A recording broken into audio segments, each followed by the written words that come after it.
आघाडीची एक सगळ्यात मोठी आणि महत्त्वाची बातमी हाती येते। पालकमंत्र्यांची अखेर यादी जाहीर झालेली आहे। गडचिरोलीचे पालकमंत्री देवेंद्र फडणवीस यांनी स्वतःकडे ठेवलेलं आहे, तर अजित पवार यांच्याकडे बीड आणि पुण्याचं पालकमंत्रीपद असणार आहे। तर रायगडच्या पालकमंत्रीपदी आदिती तटकरे यांच्याकडे पुन्हा एकदा ते सोपवण्यात आलेलं आहे। अपडेट जाणून घेऊयात, अभिषेक मुठाळ आपल्या सोबत आहे। अभिषेक, यादी काय सांगते? नक्कीच दीपक, जर का पाहायचं तर मुख्यमंत्री हे उद्या सकाळी दावोसला आपल्याला जाताना पाहायला मिळणार आहे आणि त्या अगोदर ही संपूर्ण यादी आपल्याला येताना दिसते आहे। एकूण जर पालकत्व पाहायचं तर गडचिरोलीचं पालकत्व हे मुख्यमंत्र्यांनी आपल्या स्वतःकडे ठेवलं आहे। तर बीड जे एकूणच मोठ्या प्रमाणात गदारोळ आपल्याला होताना पाहायला मिळालेला होता, तर बीडचं जे पालकत्व आहे ते अजित पवार यांच्याकडे आपल्याला गेल्याचं दिसतं आहे। सोबतच पुण्याचं देखील पालकत्व त्यांच्याकडे गेल्याचं दिसतं आहे। सोबतच मुंबई शहर असेल आणि ठाणे असेल, इथं पालकमंत्रीपद हे एकनाथ शिंदे यांच्याकडे आपल्याला जाताना दिसतं आहे। तर नागपूर आणि अमरावतीचे पालकमंत्रीपद हे चंद्रशेखर बावनकुळे असणार आहेत। संभाजी नगर जे आहे त्याचं पालकत्व हे शिवसेनेकडे जाताना दिसत आहे। जे संजय शिरसाट आहेत त्यांच्याकडे हे पालकत्व देण्यात आलं आहे। तर पंकजा मुंडे यांना जालनाचा कारभार सोपवण्यात आलेला आहे। एकूणच जर यादी पाहिजे तर मोठी आहे। मुंबई उपनगरासाठी 2 पालकमंत्री आपल्याला पाहायला मिळणार आहे। आशिष शेलार हे पालकमंत्री असणार आहे, तर सहपालकमंत्री हे मंगल प्रभात लोढा असणार आहेत। एकूणच संपूर्ण यादी जी आहे ती जाहीर झालेली आहे। एकूणच सगळे जिल्ह्यांसाठी जे पालकमंत्री पद आहेत ते जाहीर झालेले आहेत आणि एकूणच मोठी उत्सुकता होती कधी ही पालकमंत्री पदासंदर्भातलं नाव निश्चिती होणार आणि तशाच प्रकारे सध्याला आपल्याला या सगळ्या नावांवर शिक्कामोर्तब होताना दिसतंय। अभिषेक, खरं या सगळ्यामध्ये महत्त्वाचा मुद्दा आहे तो म्हणजे गेल्या काही दिवसापासून सातत्यानं चर्चेत असलेलं बीड। या बीडचं पालकमंत्रीपद अजित पवारांनी किंवा देवेंद्र फडणवीसांनी घ्यावं अशी सातत्यानं मागणी होत होती आणि अशातच आता अजित पवारांकडे बीडचं पालकमंत्रीपद जात आहे। नक्कीच यामध्ये जर का पाहायचं तर राष्ट्रवादी काँग्रेसकडे बीड हा जिल्हा होता आणि त्यांच्याकडनं मागणी देखील करण्यात आलेली होती की तो जिल्हा आपल्याकडेच राहावा। मात्र एकूणच बीड जिल्ह्यामध्ये मोठ्या प्रमाणात आपल्याला जे घटनाक्रम आहेत ते घडताना पाहायला मिळालेले आहेत आणि त्यामुळेच कुठेतरी प्रश्नचिन्ह जे आहे ते उपस्थित होताना दिसत होते आणि अशातच अजित पवार यांनी पालकमंत्रीपद घ्यावं अशा प्रकारची मागणी पुढे येताना पाहायला मिळालेली होती आणि तशा प्रकारे एकूणच भाजपकडनं देखील जोर जो आहे तो धरला गेलेला होता आणि त्याच प्रकारे मागणी जी आहे ती आपल्याला सध्याला तरी मान्य होताना पाहायला मिळते आणि बीडचं पालकत्व हे अजित पवार यांच्याकडे सध्याला आपल्याला जाताना दिसते आहे। एकूण तशा प्रकारची मागणी देखील आपल्याला भाजपकडनं होताना पाहायला मिळालेली होती आणि सध्या धनंजय मुंडे यांच्या नावाचा पत्ता कट होत अजित पवार यांची वर्णी आपल्याला बीडचं पालकमंत्रीपद जे आहे ते त्यांच्याकडे सध्याला तरी आपल्याला जाताना पाहायला मिळत आहे। अभिषेक, यामध्ये आणखी एका जिल्ह्याचा महत्त्वाचा मुद्दा तो म्हणजे रायगडचं पालकमंत्रीपद आपल्याला मिळत असा दावा गोगावलेंनी केलेला होता, पण सलग दुसऱ्यांदा आता आदिती तटकरे या रायगडच्या पालकमंत्री असणार आहेत, त्यामुळे कुठेतरी पुन्हा एकदा या ठिकाणी वाद उद्भवू शकतो। नक्कीच जर का रायगड जिल्हा पाहायचा तर मोठ्या प्रमाणात आपल्याला या अगोदर देखील या संदर्भात गदारोळ होताना पाहायला मिळालेला होता। एकूण शिवसेनेकडनं वारंवार मागणी या संदर्भात होताना दिसत होती, मात्र पुन्हा एकदा आदिती तटकरे यांची वर्णी आपल्याला रायगडच्या पालकमंत्रीपदी लागल्याचं पाहायला मिळत आहे आणि त्यामुळेच एकूणच या संदर्भात पुन्हा एकदा वाद होण्याची शक्यता नाकारता येत नाही। वारंवार शिवसेनेकडनं या संदर्भात आग्रही मागणी होताना दिसत होती आणि तशा प्रकारची मागणी यंदा देखील होताना दिसत होती। यंदा देखील तशाच प्रकारची उत्सुकता होती, मात्र आता सध्याला जर का पाहायचं आहे तर रायगडचं पालकमंत्रीपद हे आदिती तटकरे यांच्याच वाट्याला गेल्याचं आपल्याला दिसतं आहे। दुसरीकडे जर का पाहायचं तर धनंजय मुंडे यांचं देखील आपल्याला पालकमंत्रीपदी नाव सध्याला तरी दिसत नाही आहे। त्यांच्याकडे सध्याला कोणतेही पालकमंत्री पद हे देण्यात आलेलं नाही। त्यामुळे एकूणच अभिषेक, मी तुला थोडंसं थांबवतो। जी पालकमंत्र्यांची आता यादी जाहीर झालेली आहे आपण त्यावर एक नजर टाकूया आणि मग मी पुन्हा तुझ्याकडे येतो। पालकमंत्री कुणाकडे कुठला जिल्हा? तर मुख्यमंत्री देवेंद्र फडणवीस हे गडचिरोलीचे पालकमंत्री असतील, तर अजित पवारांकडे बीड आणि पुण्याची जबाबदारी देण्यात आली, तर उपमुख्यमंत्री एकनाथ शिंदे यांच्याकडे मुंबई शहर आणि ठाणे जिल्ह्याचे ते पालकमंत्री असतील। याशिवाय गडचिरोलीचे पालकमंत्री मुख्यमंत्री देवेंद्र फडणवीसच असणार आहेत,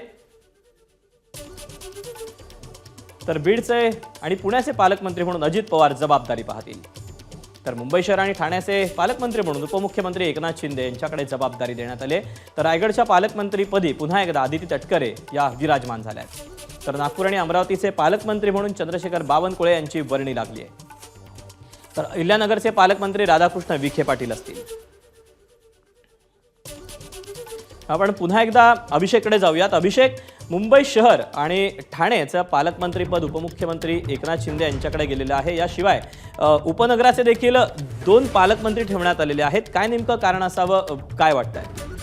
या संदर्भात जर का पाहायचं तर येत्या काही काळामध्ये आपण पाहायचं तर महापालिकेच्या निवडणुका आहे आणि महापालिकेच्या निवडणुकीच्या दृष्टीनं शिवसेनेसाठी अतिशय महत्त्वाचं मुंबई शहर हे मानलं जातं.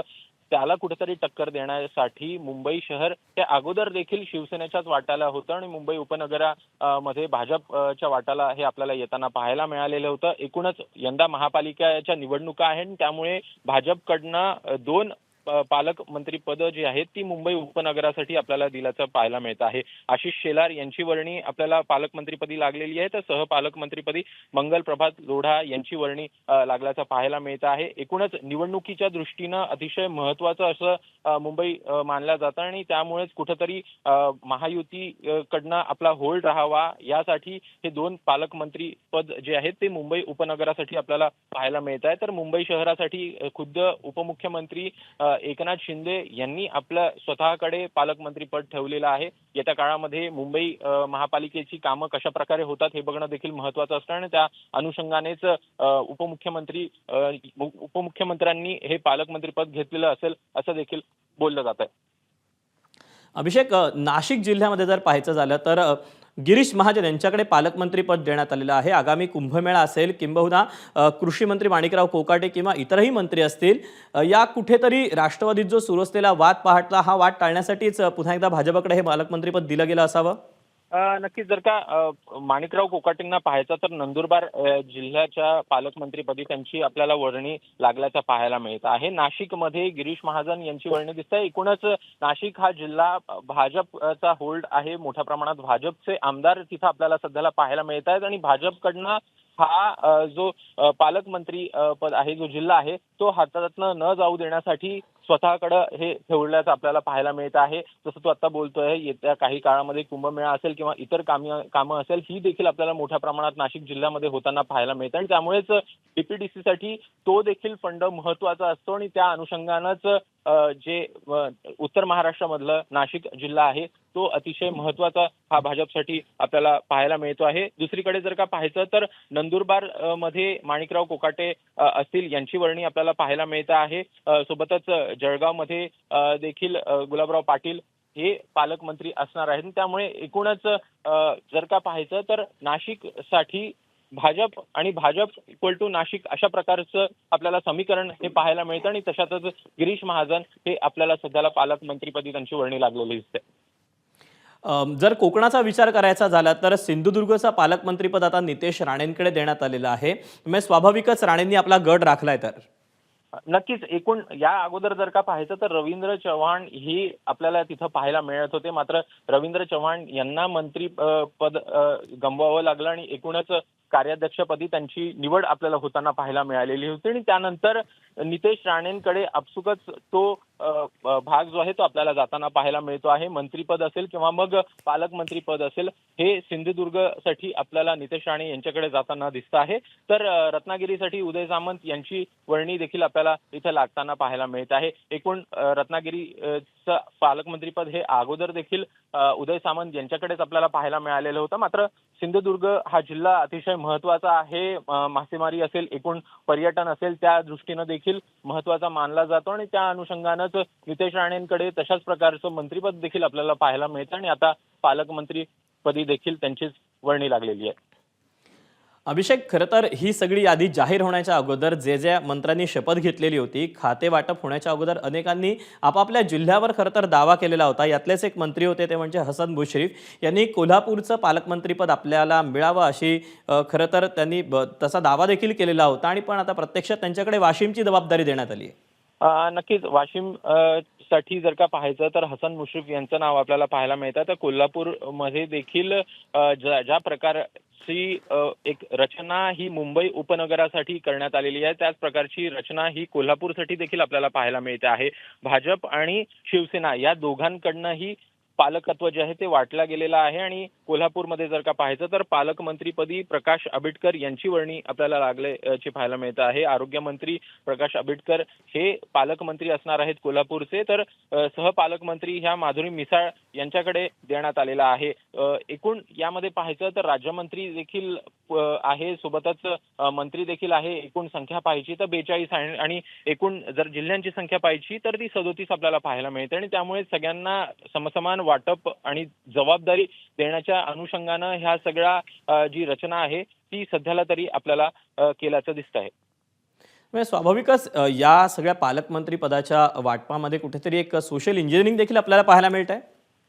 नक्कीच एकूण जर का पाहायचं तर ज्या जिल्ह्यामध्ये मोठ्या प्रमाणात वरचढ काही नेते होते त्यांना कुठेतरी बाजूला सारण्यात आलं का, अशा प्रकारे देखील प्रश्न जे आहेत ते सध्याला उपस्थित होत आहेत. जर का आता पाहायचं तर कोल्हापूर मध्ये एकूणच हसन मुश्रीफ यांची आपल्याला मोठ्या प्रमाणात जी पकड आहे ती पाहायला मिळत होती, मात्र सध्याला वाशिम त्यांच्याकडे देण्यात आलेला आहे. प्रकाश आंबेडकर असतील किंवा मग माधुरी मिसाळ असतील, हे नवे चेहरे आपल्याला या इथं पाहायला मिळत आहेत. दुसरीकडे पाहायचं तर वर्धा असेल, वर्ध्यामध्ये देखील पंकज भोयर असतील, पंकज भोयर यांची वर्णी लागलेली आहे. राज्यमंत्री आहेत ते आणि राज्यमंत्र्यांना देखील एक संपूर्ण जिल्हा जो आहे तो हातात देण्यात आल्याचं आपल्याला दिसतं आहे. आणि एकूण दुसरीकडे हिंगोली असेल, हिंगोली सारख्या जिल्ह्यामध्ये नरहरी झिरवळ असतील, सोलापूरमध्ये जयकुमार गोरे असतील, लातूरमध्ये शिवेंद्रराजे भोसले असतील किंवा सातारामध्ये असतील शंभूराज देसाई असतील, अशा प्रकारची काही नावं आहेत जी आपल्याला सध्याला पाहायला मिळत आहेत. एकूणच कुठंतरी एक सोशल इंजिनिअरिंग साधण्याचा प्रयत्न देखील आपल्याला सध्याला होताना पाहायला मिळतो आहे.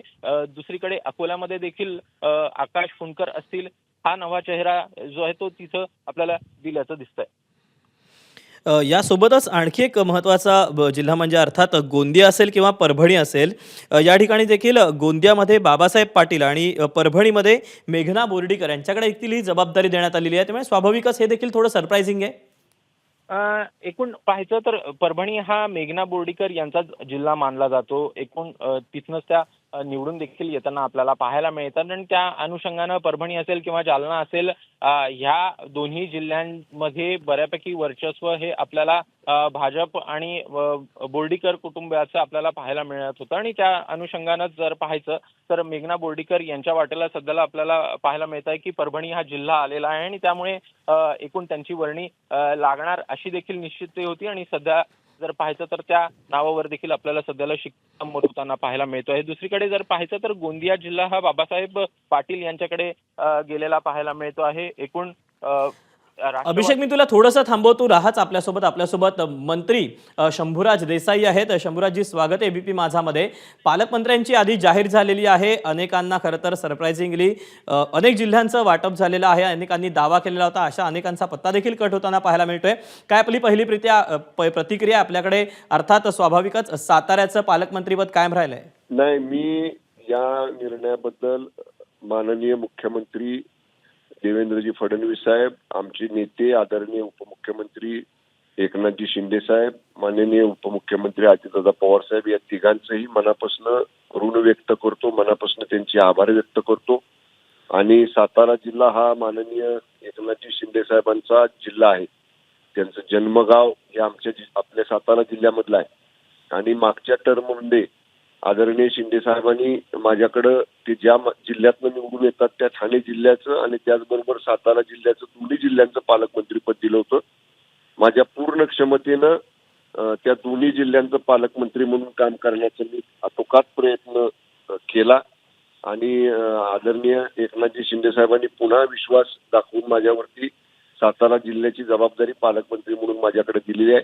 मी नक्कीच आदरणीय शिंदे साहेबांना, आदरणीय फडणवीस साहेबांना, आदरणीय दादांना जे अपेक्षित काम आहे ते निश्चितपणानं सातारा जिल्ह्यामध्ये आम्ही करू. जिल्हा अग्रेसर विकासाच्या कामाबाबतीत ठेवू आणि महायुती, आता तर आम्ही 8ही आमदार जिल्ह्यातले सगळे महायुतीचे आहोत आणि आता इथून पुढे सुद्धा आमचे सगळे माननीय आमदार जे आहेत विधानसभेतले, विधान परिषदेतले, सातारा जिल्ह्यामधले महायुतीचे, आम्ही सगळेजण सातारा जिल्हा हा महायुतीचाच बालेकिल्ला राहील एवढा विश्वास या निमित्ताने मी आपल्याला देतो. परंतु देसाई साहेब, यामध्ये मुद्दा जो सगळ्यात महत्त्वाचा आहे तो म्हणजे की पालकमंत्र्यांची यादी जाहीर करण्यासाठी इतका वेळ का लागला, आपल्याला काय वाटतं? नाही नाही, हे बघा, मी मागं सुद्धा मला जेव्हा प्रश्न विचारला होता मुंबईमध्ये, तेव्हा मागं सुद्धा मी हेच सांगितलेलं होतं की पालकमंत्री पदाचा निर्णय घेताना आता महायुतीच्या सरकारमध्ये आम्ही सगळ्या आमदारांनी, सगळ्या मंत्र्यांनी ते अधिकार आमच्या तिन्ही नेत्यांना दिलेले आहेत.